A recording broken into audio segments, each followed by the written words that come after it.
जो मौत को समझ गया वो जीना सीख जाएगा, वरना तो ये जीवन यूं ही बीत जाएगा। जय शनिदेव। प्रिय भक्तगणों, मैं आपकी गुरुमा रुक्मिणी स्वागत कर रही हूँ आपका आज के हमारे इस कार्यक्रम में। और आपको आज जो बताने वाली हूँ उसे जरा गौर से सुनिएगा, क्योंकि अकाल मृत्यु कुछ नहीं होती है। मरने के कुछ समय पहले ही यमराज हर राशि के जातक को देते हैं 3 संकेत, पर हम उन संकेतों को समझ नहीं पाते हैं। तो उठाएंगे पर्दा आज उन्हीं मृत्यु के रहस्यों से, ताकि भगवान का बुलावा आने से पहले आप निपटा सके अपने अधूरे काम। ग्रहों की बात गुरुमा के साथ। मेरे प्यारे बच्चों, आज मैं आपको मौत से डराने नहीं आई हूँ, अपितु आपको सत्य बताने आई हूँ। शास्त्र कहते हैं कि हमारे जन्म के साथ ही हमारे मृत्यु का दिन भी निश्चित हो जाता है। जातस्य हि ध्रुवो मृत्युर् ध्रुवम जन्म मृतस्य च। आपने अपने बड़े बुजुर्गों को कहते सुना ही होगा कि किस प्रकार से उनके माता पिता को पहले ही ज्ञात हो गया कि उनकी मृत्यु निकट है, और वो अपने नाते रिश्तेदारों को देखने के लिए पहले ही बुलाने लगे। मृत्यु तो सभी को आनी है, लेकिन यदि ये सुखद हो तो कितना अच्छा हो। मैं हमेशा कहती हूँ कि आए तो तुम रोते रोते हो, पर कुछ ऐसा कमाल करो कि हंसते हुए सबको रुला जाओ। चलिए बात कर रहे हैं हम लोग मीन राशि की, यानी कि पाइसेस राशि की। अगर आपकी राशि पाइसेस है यानी कि मीन है, या फिर आपके नाम का जो प्रथम अक्षर है वो दा से या ची से शुरू होता है, तो ये है वो 3 संकेत जो यमराज आपकी राशि में देते ही देते हैं। सबसे पहला जो संकेत होता है वो है स्वप्न के माध्यम से। यमराज कुछ विशेष प्रकार के स्वप्न देते हैं जिससे आप पहचान सकते हैं अगर इस धरा पे आपका समय पूरा हो गया है तो। अगर आपको स्वप्न में दिखाई दे यमराज पानी में से निकल रहे हैं, आपकी ओर आ रहे हैं, या आपको दिखाई दे यमराज के साथ बहुत सारी मछलियां हैं, या आपको ये दिखाई दे कि यमराज एक बड़ी सी विशाल सी मछली पर सवार होकर के आ रहे हैं, तो समझ लेना चाहिए कि अब जीवन की डोर कमजोर हो रही है।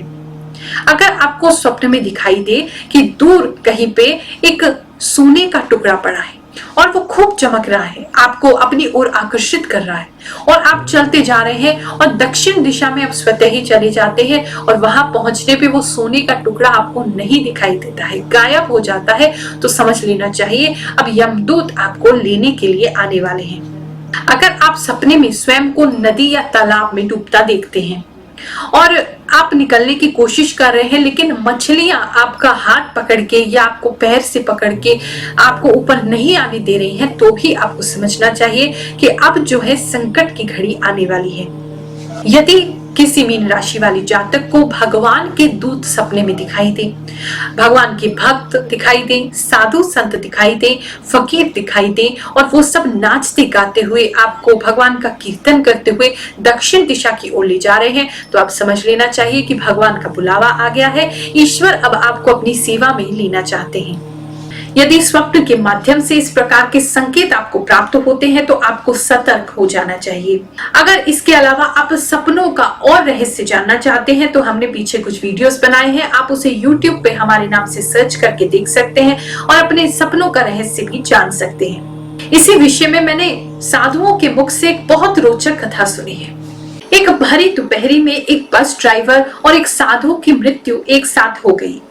दोनों ही यमपुरी पहुंचे और यमराज के सामने प्रस्तुत हुए। यमराज ने साधु को स्वर्ग की सेवा का दंड दिया और बस ड्राइवर को स्वर्ग का भोग और स्वर्ग की सारी फैसिलिटीज दे दी। जैसे आपको विश्वास नहीं हो रहा, वैसे ही साधु को भी नहीं हुआ। उन्होंने यमराज से कहा, हे यमदेव, लगता है आपसे कोई भूल हो गई है। मैंने अपना पूरा जीवन तपस्या में लगाया, लोगों को प्रवचन सुनाने में लगाया, पर आप मुझे केवल स्वर्ग का सेवादार बना रहे हैं, दास बना रहे हैं, और इस अधर्मी को आप स्वर्ग का सुख दे रहे हैं। यमराज बोले, हे साधु, अभी आपकी साधना अधूरी है। आपके शब्द से तो अवश्य ही ईश्वर का प्रचार होता था, परंतु आपके भीतर अभी शुद्धि नहीं हुई है।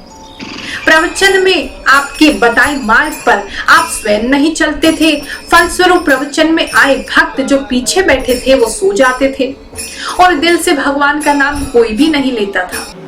पर ये जो बस ड्राइवर है ना, जब 120 किलोमीटर की रफ्तार से अपनी बस को दौड़ाता था तो बस में बैठा हर एक व्यक्ति, चाहे छोटा था या बड़ा था, धर्मी था या अधर्मी था, वो सभी पूरे मन से, पूरे विश्वास से भगवान का नाम जपते हुए जाते थे। इसलिए इसे स्वर्ग दिया है, ये स्वर्ग का अधिकारी है। दूसरा संकेत बताने से पहले मैं आपको किसी से मिलवाना चाहती हूँ। आप में से बहुत से लोग ऐसे होंगे जो YouTube पर हमको देखते हैं और शायद आपको कहीं ना कहीं विश्वास नहीं होता क्योंकि आप अभी हमको जानते नहीं हैं या इतनी बार हम जैसे लोगों से धोखा खा चुके हैं कि अब आपको धर्म के किसी भी व्यक्ति पे विश्वास नहीं होता है। ऐसे ही एक भक्त बहरीन में रहती है।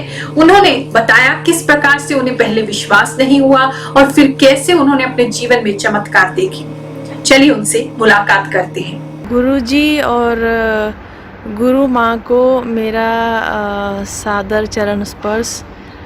और मेरा नाम नीलम है, मैं नीलम बहरीन से बात कर रही हूँ। गुरुजी से बात हुई थी मेरी, एंड गुरुजी मैं इतना ही कहूँगी, you are the best. And आपसे बात करके बहुत अच्छा लगा, जैसे लगा कि सही जगह है और सारे समस्याओं का समाधान यहीं पे मिल सकता है।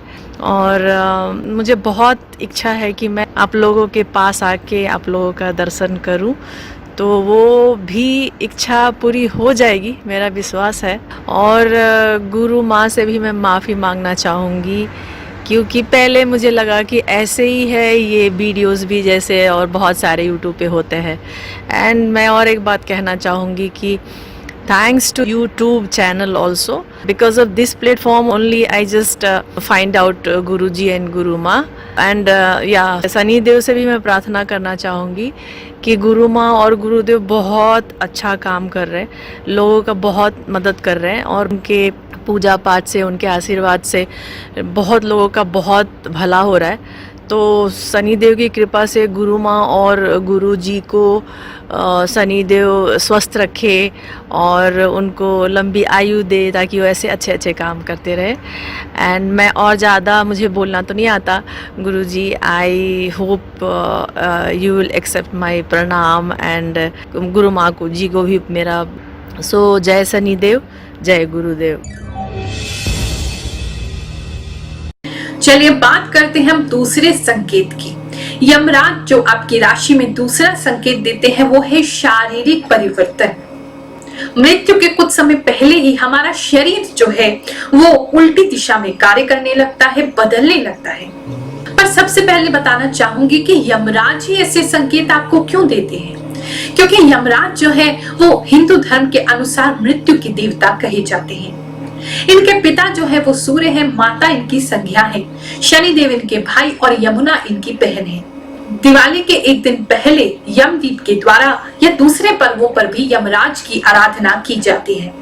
गरुड़ पुराण के अनुसार मृत्यु के बाद जीवात्मा शरीर से निकलकर अंगूठे जितना बड़ा सूक्ष्म शरीर धारण करता है, जिससे पाप करने वाले याम्य मार्ग से दुख और यातनाएं भोगते हुए यमराज के पास पहुंचते हैं और धार्मिक जन प्रसन्नता से सुख भोगते हुए यमराज के सामने प्रस्तुत होते हैं। और मरने से पहले हमेशा ही यमराज हमें संकेत देते हैं। तो दूसरा संकेत जो है वो है शारीरिक बदलाव, यानी हमारे शरीर में विचित्र प्रकार के परिवर्तन होने लगते हैं। चलिए जानते हैं कौन से हैं वो परिवर्तन जिसे देख करके आपको सतर्क हो जाना चाहिए। जब हमारा शरीर बूढ़ा हो जाता है, जर्जर हो जाता है, बिल्कुल ही काम करना बंद कर देता है, तो व्यक्ति को स्वतः ही समझ लेना चाहिए कि अब इस शरीर को बदलने का समय आ गया है। अगर किसी व्यक्ति की इंद्रियां उसका साथ छोड़ने लगे, शिथिल हो जाए, यानी देखने, सुनने, समझने, महसूस करने की शक्तियां बहुत कम हो जाए, तो समझ लेना चाहिए कि काल अब निकट ही खड़ा है। अगर किसी जातक का जो लीवर है वो काम करना बंद कर दे, उसका लीवर फूलने लगे, खाना पचाना बिल्कुल असंभव हो जाए, या उसको बार बार उल्टियां होती रहे, वो ठीक ना हो, शरीर बिल्कुल पीला पड़ जाए, सफेद पड़ जाए, खून सूख जाए, या उसकी जबान काली हो जाए, ऐसे में समझ लेना चाहिए इस व्यक्ति के पास अब ज्यादा समय नहीं बचा है। अगर किसी व्यक्ति के शरीर में से अजीब सी दुर्गंध आने लगे और नहाने के बाद, साबुन लगाने के बाद, परफ्यूम लगाने के बाद किसी भी प्रकार से वो दुर्गंध ना जाए और कई दिनों तक बनी रहे, तो समझना चाहिए कि कुछ समय बाद उसकी मृत्यु निश्चित है। शास्त्र ये भी कहते हैं कि अगर कोई व्यक्ति अपने नाक का अग्रभाग देखने में असमर्थ हो जाए, यानी उसकी जो गर्दन है वो इतनी अकड़ जाए कि वो अपनी नाक को ही ना देख सके, तो भी समझना चाहिए कि मृत्यु निकट है। लेकिन हम उन लोगों की बात नहीं कर रहे हैं जिनको सर्वाइकल की कोई प्रॉब्लम हो। अगर स्पॉन्डिलाइटिस सर्वाइकल की प्रॉब्लम है तो उसमें भी गर्दन अकड़ जाती है, तो वो बात अलग है। लेकिन आप नेचुरली अगर नॉर्मल है, आपको कोई बीमारी हारी नहीं है और आपकी गर्दन अकड़ने लगी है, तो आपको समझ जाना चाहिए कि अब मृत्यु आपके निकट खड़ी है। अगर आपके हाथ की रेखाएं अस्पष्ट होने लगे, धुंधली पड़ने लगे, तो समझ लेना चाहिए इस पृथ्वी पर आपके कर्म समाप्त हो गए हैं, पूरे हो गए हैं। कहते हैं कि जो व्यक्ति सिर्फ दाहिनी नासिका से यानी राइट साइड से ही दिन रात श्वास लेता रहे, सर्दी जुकाम की बात नहीं कर रहे हैं उसको छोड़कर, तो ऐसा व्यक्ति किसी गंभीर रोग से पीड़ित हो सकता है। शरीर इस बात की सूचना दे रहा है और यदि ध्यान नहीं दिया जाए तो 3 वर्षों के अंदर उसकी मृत्यु हो सकती है। सतयुग में एक ऋषि हुए, उनका नाम था मार्कंड। वो शिव भगवान की बहुत बड़ी भक्त थे, लेकिन उनके जीवन में एक दुख था कि वो संतानहीन थे। उनके यहाँ किसी भी संतान की अब तक कोई प्राप्ति नहीं हुई थी। तो उन्होंने सोचा कि क्यों नहीं भगवान शंकर से मैं प्रार्थना करूं। वो इस संसार में कुछ भी बदल सकते हैं, कोई भी परिवर्तन ला सकते हैं, तो क्यों ना मैं उन्हीं की तपस्या करूं। उन्होंने भगवान शंकर की आराधना प्रारंभ करी अपनी पत्नी सहित, और भगवान शंकर ने उनकी घोर तपस्या से प्रसन्न होकर ऋषि मार्कंड को आशीर्वाद दिया। और भोलेनाथ बोले कि हे ऋषि मार्कंड, मैं विधि का विधान तो बदल रहा हूँ, तुम्हें पुत्र की प्राप्ति भी होगी, परंतु ये जो पुत्र है ये तुम्हारे हर्ष का भी कारण होगा और तुम्हारे विषाद का भी कारण होगा। भगवान शिव के वरदान से ऋषि मार्कंड को और उनकी पत्नी को एक पुत्र हुआ और ऋषि मार्कंड ने उनका नाम मार्कंडे रखा। ज्योतिषों ने ऋषि मार्कंड को पहले ही बता दिया कि आपका जो पुत्र है मार्कंडे, ये अल्पायु है, इसकी उम्र 12 वर्ष से अधिक नहीं होगी। और यही कारण था कि अब ऋषि मार्कंड, उनका हर्ष विषाद में बदल गया। ऋषिवर ने अपनी पत्नी को ये दुखी समाचार सुनाया। तब उनकी पत्नी ने उनसे कहा कि जिस ईश्वर ने हमें संतान की कृपा की है, क्यों ना उसी भोलेनाथ से हम प्रार्थना करें, वही मेरे बालक की रक्षा करेंगे। ऋषि मार्कंड ने अपने पुत्र को बचपन से ही शिव मंत्र से दीक्षित किया। उनकी माता हमेशा उनके लिए चिंतित रहती थी और एक दिन माता ने अपने पुत्र मार्कंड को उनके अल्पायु होने की बात बता दी। मार्कंड ऋषि ने जब देखा कि उनके माता पिता इतने दुखी हैं, तो उस बालक ने शिव जी की आराधना के लिए महामृत्युंजय मंत्र की रचना की और शिव मंदिर में बैठ के उसका अखंड जाप करना प्रारंभ किया। मार्कंड के समय पूरा होने पर वहां यमदूत आए। यमदूतों ने जब देखा कि बालक महाकाल की आराधना में लीन है, तो वह प्रतीक्षा करने लगे। लेकिन बहुत देर प्रतीक्षा करने के बाद भी जब मार्कंड ने अपनी आंखें नहीं खोली, तो यमदूतों ने उनको छूने का साहस नहीं किया और वो वापस लौट गए। जाकर के यमराज को बताया कि बालक इस प्रकार से शिव की आराधना में लीन है, तो यमराज स्वयं उनको लेने के लिए वहां पधारे। बालक मार्कंड ने जब यमराज को देखा तो वो और जोर जोर से महामृत्युंजय का मंत्र जाप करते हुए शिवलिंग से लिपट गए। यमराज ने बालक मार्कंडे को शिवलिंग से खींचकर अलग करने की चेष्टा की और वहां एक भयंकर स्वर हुआ। पूरा मंदिर कांप उठा। एक प्रचंड प्रकाश वहां यमराज के सामने प्रकट हुआ और शिवलिंग से स्वयं भगवान महाकाल प्रकट हुए। हर हर महादेव। भगवान शंकर के हाथों में त्रिशूल था और यमराज को उन्होंने सावधान कर दिया कि मेरे भक्त को खींचने की, उसके जाप में विघ्न डालने की तुमने चेष्टा कैसे की।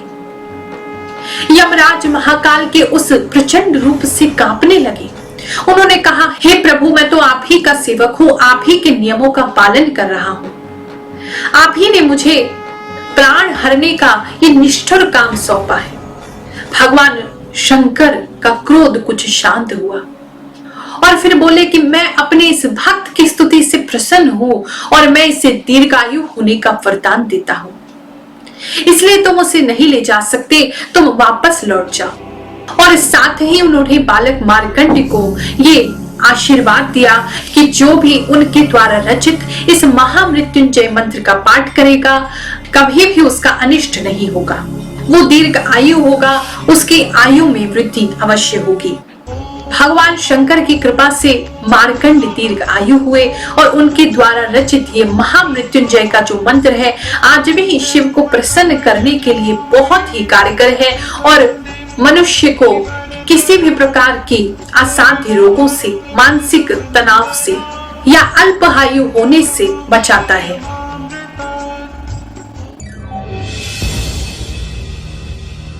अब बात करते हैं हम तीसरे संकेत की, जो कि है आभास। यमराज मृत्यु से पहले आपको आभास अवश्य कराते हैं। जिन लोगों की कुंडलिनी जागृत है या वो आध्यात्मिक रूप से बहुत ईश्वर से जुड़े हुए हैं, तो उन्हें सभी लोगों को स्वयं भीतर से आभास होने लगता है कि अब उनका जो समय है इस पृथ्वी पर पूरा हो गया है। दूसरा संकेत जो आभास का होता है वो है मीन राशि वाली जातकों के घर में अगर आप मछली लेकर के आते हैं और मछली एक ही दिन में मर जाती है, और ऐसा सिर्फ एक बार नहीं, बार बार हो रहा हो, कुछ कुछ महीने के अंतराल पर हो रहा हो, तो आपको सावधान हो जाना चाहिए। हाँ, एक बार अगर कोई एक मछली मर गई है तो उसके लिए आप चिंतित ना हो। क्यों? क्योंकि मैंने पहले भी आपको कहा है, हमारी तरह वो भी जीव है। अगर उनका समय आया है तो वो भी तो अपने प्राण त्यागेंगे, ना कहीं तो कहीं त्यागेंगे, तो उसके लिए वहम करने की आवश्यकता नहीं है। लेकिन बार बार अगर मछलियां आपके एक ही दिन में मर जाए, आप लाते हैं, उसे रखते हैं और वो मर जाती हैं, तो समझ लेना चाहिए कि अब यमराज आपको संकेत आभास करा रहे हैं। इसके अलावा यदि दिन रात में आपको कभी महसूस होने लगे, डर लगने लगे जैसे कोई आसपास है या आपके आसपास कोई साया इत्यादि है, या आपके मृत जन आपको दिखाई देने लगे, आपको महसूस होने लगे, तो समझ लेना चाहिए वो आपको अपने साथ ले जाने के लिए आप आए हैं। मार्कंड पुराण के हिसाब से जो मांसाहारी पक्षी होते हैं जैसे कौवा, गिद्ध इत्यादि, अगर वो व्यक्ति के सर पे बैठे और चोंच मारने लगे, तो ऐसे व्यक्ति को समझना चाहिए कि अब यमदूत उसे बुलाने के लिए आने वाले हैं।